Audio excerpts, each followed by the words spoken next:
Hello dears, good morning. നമ്മളെല്ലാവരും കാണാൻ ആഗ്രഹിച്ചിരുന്ന ഒരുപാട് മുഹൂർത്തങ്ങൾ ഇത് പറയാനുണ്ട്. ഒരുപാട് കാര്യങ്ങൾ, വിശേഷങ്ങൾ എന്തൊക്കെയാണെന്ന് നോക്കാം.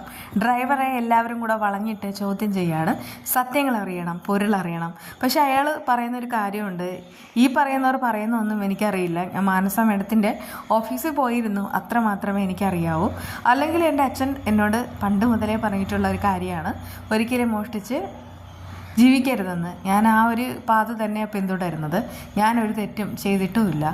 ആ സമയത്ത് കൃഷിയാണെങ്കിൽ കൺമണിയോട് പറയുന്നുണ്ട്, നമുക്കൊരു കാര്യം ചെയ്യാം, ഇതൊരു പോലീസ് കേസുമായിട്ട് കണക്ട് ചെയ്യാം, പോലീസ് സ്റ്റേഷനിൽ പോയിട്ട് തെളിവ് സഹിതം കംപ്ലൈൻറ്റ് ചെയ്യാം, അപ്പോൾ കാര്യങ്ങളെല്ലാം അറിയാമല്ലോ, എന്ത് വേണേലും ആയിക്കോ എന്നാണ് ബലരാമൻ പറയുന്നത്. ഞാനായിട്ട് ഒരു തെറ്റും ചെയ്തിട്ടില്ല, നിങ്ങൾക്ക് തെളിയിക്കുകയും ചെയ്യാം. അങ്ങനെ കൃഷി കൺമണിയും കൂട്ടി അവിടെ നിന്ന് ഇറങ്ങുകയാണ് കേട്ടോ. അതേസമയം ആ ഡ്രൈവറാണെങ്കിൽ രക്ഷപ്പെട്ടു എന്നുള്ള മട്ടിൽ അയാൾ അങ്ങോട്ട് പോകുന്നുമുണ്ട്. ബലരാമൻ ആലോചനയിൽ തന്നെ നിൽക്കുകയാണ്. അതേസമയം മാനസയുടെയായി ജയമോഹൻ ചോദിക്കുന്നൊരു ചോദ്യമുണ്ട്. സത്യം പറയാൻ, നീ ഇപ്പോൾ എന്നെക്കാളും കാര്യങ്ങൾ ഫാസ്റ്റായിട്ടാണല്ലേ ചെയ്യുന്നത്? ഇനി എന്തായിരിക്കും സംഭവിക്കുന്നത് എന്താണെന്ന് വെച്ചാൽ കൃഷിയും കൺമണിയും ഉറപ്പായിട്ടും പോലീസിൽ പോയിട്ട് കംപ്ലൈൻറ്റ് ചെയ്യും, തെളിവുകൾ കൊടുക്കും. ആ സമയത്ത് ബലരാമനെ പോലീസ് വന്നിട്ട് അറസ്റ്റ് ചെയ്യും. അങ്ങനെ അറസ്റ്റ് ചെയ്തുകൊണ്ട് പോകുന്ന സമയത്ത് അവിടെയുള്ള എല്ലാവർക്കും കൃഷ്ണനോടും കൺമണിയോടും വൈരാഗ്യമാവും. പിന്നെ ബലരാമൻ ഒരിക്കലും വീടുമായി കണക്റ്റ് ആവില്ല. പ്രത്യേകിച്ച് കൃഷ്ണൻ കൺമണിയുമായിട്ട് യാതൊരുവിധ ബന്ധവും ഉണ്ടായിരിക്കുകയില്ല. അങ്ങനെ തമ്മിൽ തല്ലുന്നത് കാണാനാണ് ഞാൻ ആഗ്രഹിക്കുന്നത്. ഇതൊക്കെ നടന്നെങ്കിൽ എന്ത് നന്നായിരുന്നു എന്നിങ്ങനെ ജയമോഹനും സ്വപ്നം കണ്ട് നിൽക്കുകയാണ്. വരുണാണെങ്കിൽ ഇടിച്ചു കയറി വരുന്നു. അത് കണ്ടിട്ട് മാനസികാകെ ദേഷ്യമാവുന്നു. നീ എന്താ ഇങ്ങനെ വരുന്നത് എന്നിങ്ങനെ ചോദിക്കുന്ന സമയത്ത്, എനിക്ക് ഈ വീട്ടിൽ എപ്പോൾ വേണേലും വരാമല്ലോ, പിന്നെ എന്തിനാണ് ഇത്ര ഫോർമാലിറ്റീസ്? അതൊക്കെ ശരി തന്നെ, പക്ഷേ ഒരു വീടെന്ന് പറഞ്ഞാൽ അതാണെങ്കിൽ ഒരുപാട് പേഴ്സണൽ കാര്യങ്ങൾ ഉണ്ടാവും. അങ്ങനെ പേഴ്സണൽ പ്ലേസിലേക്ക് കയറി വരുന്നത് ഒട്ടും ശരിയല്ല.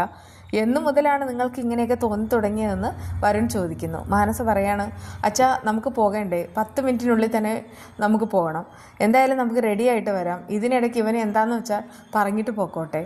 രണ്ടുപേരും റൂമിലേക്ക് പോവാണ്. ഹേമ അങ്ങോട്ട് വന്നിട്ട്, അല്ല ഇതായിട്ട് വരുണോ, ഇരിക്കെ ചായ എടുക്കാം. വേണ്ട ആൻറ്റി എന്ന് വരുൺ അറിയിക്കുന്നുമുണ്ട്. അല്ല ആൻറ്റി, ഇവർക്കൊക്കെ എന്താ പറ്റിയത്? എൻ്റെ ഇവിടുത്തെ അവസ്ഥ എന്താണെന്ന് വരുണിന് അറിയാവുന്നതാണ്. അങ്ങനെയുള്ള വരുൺ തന്നെയാണോ എന്നോടിത് ചോദിക്കുന്നത്? ഇരിക്കെന്ന് പറഞ്ഞിട്ട് അവർ പോവാണ്. ജയമോഹനും മാനസും ചോദിക്കുന്നു, നിനക്ക് എന്താ പറയാനുള്ളത്? എനിക്ക് ഒരുപാട് കാര്യങ്ങൾ പറയാനുണ്ടാവും. നിങ്ങൾ ഈ ചെയ്യുന്നത് എന്താണ്? നേരത്തെ ഞാനിവിടെ വരുന്നത് നിങ്ങൾക്ക് ഭയങ്കര സന്തോഷമായിരുന്നു. പിന്നെ ഞാൻ ഒരുപാട് പണം നിങ്ങൾക്ക് വേണ്ടിയിട്ട് മുടക്കിയിട്ടുമുണ്ട്. ആ സമയത്തുള്ള ആ ഒരു പണം എത്രയാണെന്നൊന്നും ഞാൻ ഇതുവരെ കണക്ക് വെച്ചിട്ടുമില്ല. അതങ്ങനെയാണ്. പിന്നെ മാനസയാണെങ്കിൽ കൺമണിക്കും കൃഷിനെതിരെ ഓരോരോ കാര്യങ്ങൾ ചെയ്യുന്ന സമയത്ത് ഞാൻ കൂടെ നിന്നു. ഞാനായിരുന്നു തല്ലുകൊണ്ടത്. ഇതിനൊക്കെ എന്ത് സമാധാനം പറയും? പുതിയ ആൾക്കാർ വന്നപ്പോൾ നിങ്ങളുടെ ഭാവവും രൂപവും എല്ലാം മാറി. ഇപ്പോൾ ഞാനിവിടെ ഒരു അന്യനായിട്ട് മാറിയല്ലേ? മാനസ പറയുന്നുണ്ട്, നീ ഇനി എന്തിൻ്റെ പേരിലായാലും ഇവിടെ കിടന്ന് കറങ്ങുന്നത് ഒട്ടും ശരിയായ കാര്യമല്ല. എന്തെങ്കിലും ഉണ്ടെങ്കിൽ പറഞ്ഞാൽ മതി. അത് കേട്ട് വരുൺ പൊട്ടിത്തെറിക്കുകയാണ്. നീ ആരാന്നടി വിചാരം? ഞാനും എൻ്റെ അച്ഛനും ഒരുപാട് സമ്പാദിച്ചിട്ടുണ്ട്, അതിൽ നിന്ന് കുറേയേറെ പണം പോയിട്ടുണ്ട് എന്ന് കരുതിയിട്ട് ഞാനൊരു മണ്ടനാണെന്നാണോ നിൻ്റെ വിചാരം? നീ ആരാന്നാണ് നിൻ്റെ അച്ഛനും വിചാരിക്കുന്നത്? നീയൊന്നും ഒരു മണ്ണാങ്കട്ടയല്ല. സത്യം പറഞ്ഞാൽ നീയൊക്കെ പറഞ്ഞതനുസരിച്ച് താളം തുള്ളി ഞാൻ നിന്നു. പക്ഷേ ഇപ്പോൾ മടിയിൽ കനമുള്ളവൻ വന്ന സമയത്ത് നിങ്ങളാണെങ്കിൽ അവൻ്റെ കൂടെ ചേർന്നു. ഇപ്പോൾ എനിക്കിവിടെ റോളൊന്നുമില്ല. എന്തായാലും അങ്ങനെ പോകുന്നവരെ പറ്റി ഒരു പേര് ഞങ്ങളുടെ നാട്ടിൻ പുറത്തുണ്ട്, അത് പറയട്ടെ. ആ സമയത്ത് നിനക്ക് എന്തും പറയാനുള്ള തോന്നിയാസം ഉണ്ടോടോ എന്നൊക്കെ എന്നെ ചോദിച്ചിട്ട് ജയമോഹനാണെങ്കിൽ വരുണിനെ പിടിച്ച് തള്ളുന്നുമുണ്ട്. ഇതിനിടയ്ക്ക് ഹേമ കൊണ്ടുവന്ന ചായ കണ്ടിട്ട്, ധാർക്ക ചായ എന്ന് മാനസ ചോദിക്കുന്നു. അത് നമ്മുടെ വരുണിന് വേണ്ടിയിട്ട്. അത് കേട്ട് മാനസിക ദേഷ്യമാവണം. അമ്മയോട് ആരെങ്കിലും ചായ എടുക്കാൻ പറഞ്ഞോ? അങ്ങനെയല്ലല്ലോ, ഇത് നമ്മുടെ വരുണല്ലേ എന്ന് അവർ വീണ്ടും എടുത്ത് ചോദിക്കുകയാണ്. അത് കേട്ടിട്ട് അവൾക്ക് വീണ്ടും ദേഷ്യമാവുന്നുണ്ട്. ഇതിനിടയ്ക്ക് ആ വരുൺ പറയുന്നുണ്ട്, നിങ്ങളുടെയൊക്കെ സ്വഭാവം മനസ്സിലായി, എന്തായാലും നിങ്ങളെന്ന് ഞാൻ വെറുതെ വിടില്ല, ഇറങ്ങിപ്പോടാന്ന് പറഞ്ഞിട്ട് നന്നായിട്ട് തല്ലിയാണ് ജയമോഹൻ അവിടെ നിന്ന് ഇറക്കുന്നത്. ആ സമയത്ത് മാനസയും അവളുടെ അച്ഛനും ഏത് തരത്തിലുള്ളവരാണെന്നുള്ള കാര്യം ഇപ്പോൾ വരുണിന് മനസ്സിലായി കഴിഞ്ഞു. അവനിനി ഒരു പ്രായശ്ചിത്തമാവാം, അത് ഉടൻ തന്നെ സംഭവിക്കും. എന്തായാലും സുജാത സങ്കടത്തിരിക്കുന്ന സമയത്ത് ബലരാമൻ അങ്ങോട്ട് വരുന്നുമുണ്ട്. പെട്ടെന്ന് സുജാത ചോദിക്കുന്നുണ്ട്, നീയാണോ അത് ചെയ്തത്? അത് കേട്ട് അവൻ പറയുന്നുണ്ട്, അമ്മ ഞാനൊരു കാര്യം പറയട്ടെ, കൃഷിയും കൺമണിയും പോലീസ് സ്റ്റേഷനിലേക്ക് പോയി. അവരെന്തായാലും അങ്ങോട്ട് പോയല്ലോ, കാര്യങ്ങളെല്ലാം തീരുമാനിക്കുന്നത് അവരാണ്. പിന്നെ പോലീസ് വരട്ടെ, ഞാൻ തെറ്റ് ചെയ്തോ ഇല്ലയോ എന്ന് തെളിയിക്കേണ്ട ബാധ്യസ്ഥത അവർക്കല്ലേ. അപ്പോൾ എല്ലാം മനസ്സിലാവും. അപ്പോഴേക്കും സാഗർ പറയുന്നുണ്ട്, എനിക്ക് നീ തെറ്റ് ചെയ്തെന്ന് പറയാനൊന്നും പറ്റില്ല, എന്നാലും മോനെ ഈ പറയുന്നത് ശരിയാണോ? അത് കേട്ടിട്ട് ബലരാമൻ പറയുന്നുണ്ട്, അച്ഛാ കൃഷിനും കൺമണിക്കുള്ള ആവശ്യം എന്താ? ഞാനാണെങ്കിൽ ഈ വീടുമായിട്ട് ഇപ്പോഴും കണക്റ്റാണ്. പ്രത്യേകിച്ച് ജയമോഹനും മാനസമായിട്ട് ബിസിനസ് ചെയ്യുന്നു, വീണ്ടും ഇവിടെ വരുന്നു, അതവർക്ക് സഹിക്കാൻ പറ്റാത്ത കാര്യം. അതിന് വേണ്ടിയിട്ട് അവർ പലതും ചെയ്യും. അപ്പോഴേക്കും കൃപ വന്നിട്ട് പറയാണ്, അതെ ഏട്ടനിവിടെ വരുന്നതിൽ കൃഷിയേട്ടന് യാതൊരു കുഴപ്പമില്ല, പക്ഷേ തെറ്റ് ചെയ്ത് ആരായാലും ശിക്ഷിക്കപ്പെടണം. അത് കേട്ട് ബലരാമൻ പറയുന്നുണ്ടെങ്കിൽ നീ ഒരു കാര്യം ചെയ്യും, നീ പോയിട്ട് പോലീസിൽ കംപ്ലൈൻറ്റ് ചെയ്യും, പോലീസ് വരട്ടെ, എന്നെ അറസ്റ്റ് ചെയ്തുകൊണ്ട് പൊക്കോട്ടെ, അതൊക്കെയാണല്ലോ നിങ്ങൾക്ക് വേണ്ടത്, അല്ലാതെ ഞാനിവിടെ വരുന്നത് ആർക്കും ഇഷ്ടമല്ല എന്നൊക്കെ ഇങ്ങനെ പറഞ്ഞിട്ട് പോവാണ് കേട്ടോ.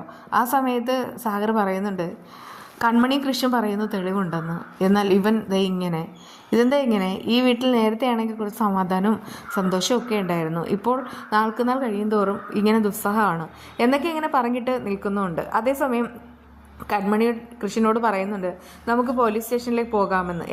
അതിൻ്റെ ഇത് ആവശ്യമില്ല, ഇവിടെ ഇപ്പോൾ എന്താ സംഭവിക്കുന്നത്? തെളിവ് ഏട്ടനെതിരാണെങ്കിൽ ഉറപ്പായിട്ട് ഏട്ടനെ പോലീസ് അറസ്റ്റ് ചെയ്തുകൊണ്ട് പോകും.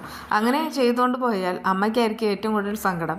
കാരണം എനിക്കും ഏട്ടനും ഒരേ സമയത്ത് ഒരേ ആപത്ത് വന്നു കഴിഞ്ഞാൽ അമ്മ ആരോടൊപ്പമായിരിക്കും കൂടുതൽ നിൽക്കുന്നത്? അതായത് ഏട്ടനാണ് അമ്മയുടെ യഥാർത്ഥ മകൻ. അപ്പോൾ പിന്നെ ചായവ് അങ്ങോട്ടായിരിക്കും, എന്നോട് വെറുപ്പും തോന്നും. അതുകൊണ്ട് തന്നെ എൻ്റെ ഏട്ടനെ പോലീസ് അറസ്റ്റ് ചെയ്യാൻ ഞാൻ സമ്മതിക്കത്തില്ല, എല്ലാം എനിക്ക് ശീലമായി എന്നിങ്ങനെ പറയാണ് കേട്ടോ. അങ്ങനെ പോലീസ് സ്റ്റേഷനിൽ പോകുന്ന കാര്യം അവിടെ സ്റ്റോപ്പായി. കൺമണിയുടെ അവിടെ അമ്മായിമാർ ആകെ കലിപ്പിലാണ്. അമ്മായിമാർ എന്ന് പറഞ്ഞാൽ ഈ ധനലക്ഷ്മി, അവളെ ഇപ്പോൾ അമ്മായിയായിട്ടാണ് കാണുന്നത്. അതുപോലെ തന്നെ ആ ശാന്ത. സുലോചന പറയാണ്, ആ ബാങ്ക് മാനേജർ വന്നതിന് ശേഷം ഇവറ്റകൾക്ക് യാതൊരു സമാധാനവും ഇല്ല. ആ സമയത്ത് കൺമണി പറയുന്നുണ്ട്, പണം അച്ഛൻ എടുത്തിട്ടുണ്ടെങ്കിൽ അത് എങ്ങനെയാണ് അടയ്ക്കേണ്ടതെന്നുള്ള വഴിയും അച്ഛനറിയാം. അതായിട്ട് അവർ പറയാണ്, നിന്നെക്കൊണ്ട് അടപ്പിക്കാൻ തന്നെയാണ് തീരുമാനം. ആ സമയത്ത് ശ്രീനിവാസൻ പറയുന്നുണ്ട്, ജോലിയും കൂലിയും ഇല്ലാത്ത നിങ്ങളോട് ഞങ്ങൾ എന്തിന് ഇതൊക്കെ സംസാരിക്കണം? ഞങ്ങൾക്ക് ജോലിയില്ല, കൂലിയില്ല, വിദ്യാഭ്യാസം ഇല്ല എന്ന് കരുതിയിട്ട് ഞങ്ങളെ ആരും മണ്ടന്മാരാക്കാൻ നോക്കേണ്ടത് ധനലക്ഷ്മിയും ശാന്തമായും പറയാണ്. അത് കേട്ട് കൺമണി ദേഷ്യത്തിൽ പറയുന്നുണ്ട്, ഈ പണം ഇത്രയും അച്ഛനാണെങ്കിൽ ബാങ്കിൽ നിന്ന് എടുത്തിട്ടുണ്ടെങ്കിൽ ആ EMI മുഴുവനും അടയ്ക്കാൻ എനിക്കറിയാം. കാരണം ആ ജോലി കണ്ട് EMI മുഴുവനും ഞാൻ അടച്ചു തീർക്കും. ഇനിയിപ്പോൾ ഇതിൻ്റെ പേരിൽ ഇവിടെ മറ്റ് പ്രോബ്ലംസ് ഒന്നും ഉണ്ടാവാനായിട്ട് പാടില്ല എന്ന് പറയാനായിട്ടോ. ആ സമയത്ത് കൺമണി പറഞ്ഞത് വിശ്വാസമല്ലാതെ അവർ പോകുന്ന കണ്ടിട്ട് സുലു പറയുന്നുണ്ട്, കണ്ടില്ലേ കൺമണി ഇത്രയും പറഞ്ഞിട്ട് പോലും അവർക്ക് വിശ്വാസമായിട്ടില്ല. നമ്മുടെ വീഡിയോ എന്ന് പറഞ്ഞാൽ കുമ്പളങ്ങ തോരനാണ്. കുമ്പളങ്ങ തോരൻ വയ്ക്കാൻ വളരെ ഈസിയാണ്. കുമ്പളങ്ങ സാധാരണ തൈരിലൊക്കെ ഇട്ട് കഴിച്ചിട്ടുണ്ട്, പക്ഷേ ഇത് ആദ്യമായിട്ടാണ് ഉണ്ടാക്കണേ. വെള്ളരിക്കയുടെ ആ ഒരു കൺസിസ്റ്റൻസാണ്.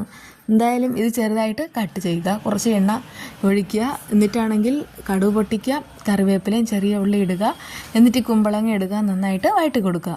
എന്നിട്ട് തേങ്ങയും അതിൽ ജീരകവും മഞ്ഞൾപ്പൊടിയും, ഞാൻ മുളക് പൊടിയാണ് ഉപയോഗിക്കുന്നത്, പച്ചമുളക് ഉപയോഗിക്കുക, ഉപ്പും എല്ലാം കൂടെ ചേർത്ത് തിരുമ്മി വയ്ക്കുക. എന്നിട്ട് ഈ ഒരു അരപ്പ് ഈ വഴന്നു വന്നിട്ടുള്ള കുമ്പളങ്ങയിൽ ഇട്ട് കൊടുത്തിട്ട് കുറച്ചുകൂടെ നന്നായിട്ട് വഴക്കിട്ടുക. സോഫ്റ്റ് ആവുന്ന സമയത്ത് ഒരു മുട്ട പൊട്ടിച്ചൊഴിക്കുക. എന്നിട്ട് ഇതെല്ലാം കൂടെ മിക്സ് ആക്കുക. ഒരു 2 മിനിറ്റ് ചെറുതായിട്ട് അടച്ച് വേവിക്കുക. കരിഞ്ഞു പോകരുത്.